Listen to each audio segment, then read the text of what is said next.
My brother is homicidal. I'm looking for ways to protect my family, plus all updates. I'm a married mom of 3 kids, 6 years old and younger. My little brother is almost 2 decades younger than me. He has high-functioning autism and developmental delay related to a brain injury when he was born. I helped raise him as much as I could, but our parents are pretty emotionally abusive. So I wasn't there a lot, and we had grown apart a bit as he became a teen. He has done better than expected in life, graduating high school and attending a semester of college before getting a job cleaning a hospital. I helped him apply for the job, and when he had a mental breakdown, I blamed myself for helping him get the job. He felt suicidal and homicidal for 2 months this summer. He has very few, if any, friends, never had a romantic relationship, and was obsessed with guns for a few years. I told my parents and other siblings he should not have guns when I learned he had them. His roommate joked he got him into guns and would get my husband into guns, to which I responded with, "Do not even try. We are not gun people." Anyway, in August, after reading bedtime stories to my kids, I got a text from my brother. He came over. He said he went to the desert to shoot himself but chickened out. I made him dinner and took him to a crisis center. I later learned he had plans to shoot the hospital he was working at, specifically the children's unit. He planned to take hostages. He had plans to die when police would get there. He purchased several guns and tactical gear, including an AR weapon and a milk crate full of bullets. He sexually abused a family dog. He had plans to stab my parents and sisters. Police and FBI was involved. He spent 2 months in a mental health hospital. I spoke with him by phone every few days. I believed he could get better with the meds and therapy. He was released 2 weeks ago, and he said he felt better than ever and did not have any intrusive thoughts anymore. He got a dating app and was applying for jobs. He moved back in with our parents and was spending quality time with them. On Halloween, my dad called me and said my brother is back in the mental hospital.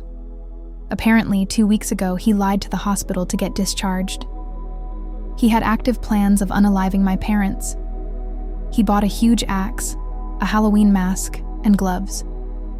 He covered the axe handle with tape. My parents found this in the car trunk, the car he gave them a ride in. My brother admitted that he planned to unalive them in their sleep on Halloween night. He planned to unalive my dad first, then my mom. Then he planned to wear the gloves to stay warm in the forest so he could hide. My dad called the FBI agent to come get all the stuff they found in the trunk. They think the tape on the axe handle is to prevent slipping with blood. I'm horrified. My brother called a couple times from the hospital. He says he's ashamed. He admits to all of it. He says they will likely keep him for a bit, but he's already trying to figure out college and work, a living situation after release. I'm not a gun person. Should I get a gun and a gun safe? Should we get home security? I feel like my brother will try to hurt us, and I want to do my best to protect ourselves. Any advice is appreciated. Update. I posted about my brother on this subreddit 3 months ago and got great advice. Unfortunately, we're still dealing with it and it got worse. So I'm in my late 30s, married, work full-time, and have 3 young kids, 6 and under. My husband is a great father, extremely intelligent, and quite possibly the most stubborn person known to man. My brother is 21, has high-functioning autism, and was working and living independently. My sisters are around his age, but in college. He was working as a custodian at a hospital. We spent weekends together playing Lego, and he lived at our house for a few weeks when he couldn't stay with my parents. In August, he admitted to me that he had thoughts of unaliving himself. I took him to a crisis center. I found out from the police the next day that he wanted to shoot up the hospital pediatric unit, take hostages, had plans of death by cop.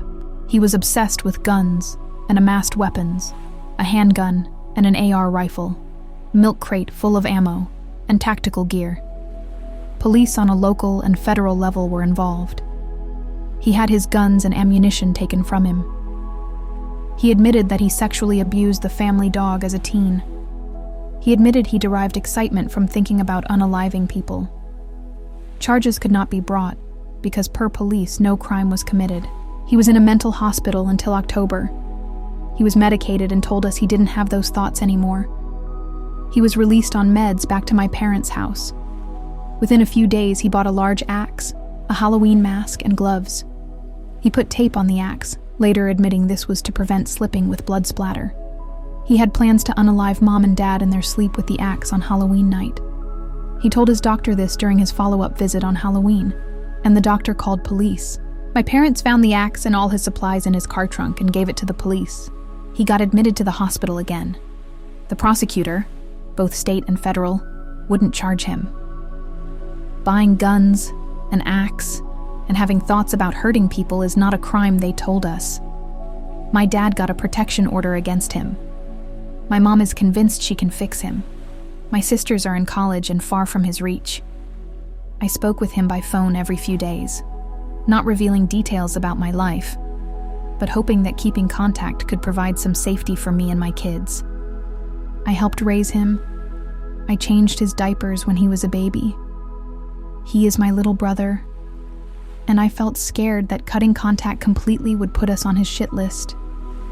At this point, he hadn't said we were a target. He asked if he could live with me, my husband, and my kids upon discharge. I told him no. I had to think of my kids. He said he understood. He said his Prozac and antipsychotic meds were helping. He told me about his friends at the hospital, his art, books, etc. I tried to be supportive of his therapy, encouraging him to keep taking meds and being honest with his doctors. He called me from the hospital on Monday multiple times. I was at work seeing patients, so I couldn't talk. I picked up, finally. He said he regrets not shooting up the hospital. He said he can't stop thinking about buying a sledgehammer and coming to my house, breaking in using it, then using it to unalive me and the kids and my husband. He sounded like he was smiling and waiting for a reaction. It seemed like he was telling me, because he got a kick out of it. I tried to stay calm, not to give him the satisfaction. I told him that's disturbing, that he should talk to his doctor about it, and that I had to get back to work. He said, "I love you," and hung up. I called the hospital, and his doctor told me he's admitted to wanting to unalive me and my kids and husband. He told her that if he can't get a sledgehammer, he wants to break into our backyard, break the glass back door with a brick, run up the stairs, bedroom area, and unalive as many of us as he can before he gets caught. She said the meds are not working on him. She said they can't keep him in the hospital long term. No residential facility will accept him due to his case file. So worst case scenario, he may be released on the street. In fact, they nearly released him on 2-3. I called police and pressed charges, still waiting to hear if prosecutor will accept. I went to court today and got a protection order for myself and the kids. I couldn't file for my husband. I told my parents, sisters, school, my employer. My mom said she's known he wanted to hurt someone for 3 weeks. I'm not a huge fan of my mom, and I was pissed she didn't communicate that to anyone. I asked my husband to consider moving ASAP. He is refusing. My sedentary 5'7", 160 lb husband says he can take my brother, who is 6'3", and over 200 lbs. I argued with my husband several days in a row about it, but he thinks we are safest in our home. He is thinking that getting a gun and staying put is the best choice. He says the security system he bought months ago but hasn't installed yet would alert police, and they'd be here in 10 minutes to help. He says he would wake from the sound of glass breaking and either take on my brother or push heavy furniture to block the stairs. I worry he isn't taking this seriously. I'm pushing forward with moving. I set up a visit with the bank to see if we can sell the house, buy a new one, and I am contacting a lawyer to set up a trust so I can pay bills and purchase the new home under the trust. This means it is more difficult to find our address online. My husband refuses to talk about it or engage. He's not helping make any arrangements. It stresses him out too much. I told him that once I hear that my brother is released from the hospital, I'm grabbing the go bag and the kids and leaving. He can stay in his house and fight my brother. I can't control what my husband does, but I feel that I can't risk it. My kids are too precious. I don't want my husband to be at risk, but I'm exhausted from trying to convince him we need to move. We are not safe in our house. Final update. We are going through a challenging as fuck season of life. My brother threatened to unalive all of us. We are safe for now, but I know he will try to hurt us if he gets out of the mental hospital. My husband wanted to stay and fight my brother if he comes to unalive us. I argued and begged my husband to leave the state to protect our 3 young children. I lost my mind and had a panic attack and threatened divorce if he insists on staying in our house so he can fight my enormous brother to protect us. He agreed to move, but very begrudgingly. He tells me daily that I'm ruining everyone's lives, our children's, his, that I'm moving us all to bring myself comfort. Regardless, our move is set. We're working to sell our house here and move. I've been looking at houses, found a real estate agent, arranged a meeting with the bank, applied and accepted a job in the new state, while constantly trying to get his feedback. I'm working full-time and dealing with police and court and trying to get a new license to practice in the new state. He is hurt. He's pissed that I'm making him move. He doesn't feel the same level of threat. He genuinely feels like I'm ruining our life. Tonight, I was looking at houses in the area we are moving to. I sent him a few. He said he wants a house under $1 million, with 1-2 an acre, more than 3,000 square foot lot, 5+ bedrooms, newer than 2000. He sent me a picture of a house he liked and would buy now. It was falling apart, in the middle of a mud lot, filthy, and very, very far from work. Part of a wall was collapsed. I said that we should consider less than 1-2 an acre lot. There are great homes, but we would have to compromise. There are homes that fit his dream, but they're more expensive houses than our budget. He asked, "You do know how mortgages work, right?" in a condescending tone. I said no, because I've never bought a house before.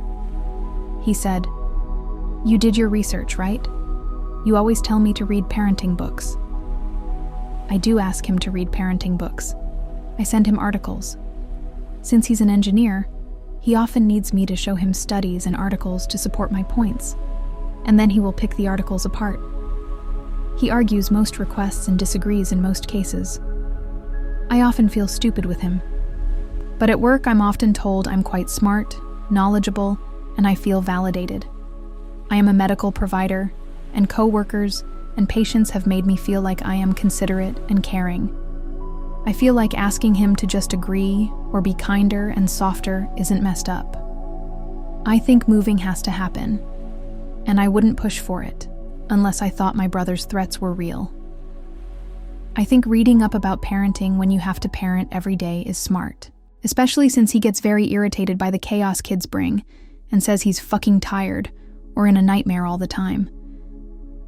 I tried to read up about mortgages, but I am honestly having a tough time. It isn't my strong suit. I said we should rent for a while and save. He said, "Well, we don't have a choice," in a snarky tone.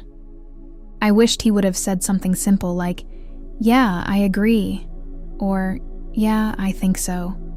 Just be kind. I started crying and left. We've been together for 12 years and I love our kids. And I love him. But this has been constant for our whole relationship, and my brother threatening our lives just fucked up our already strained relationship. I feel defeated. What do you guys think? Let's discuss in the comments. Follow and like for more stories.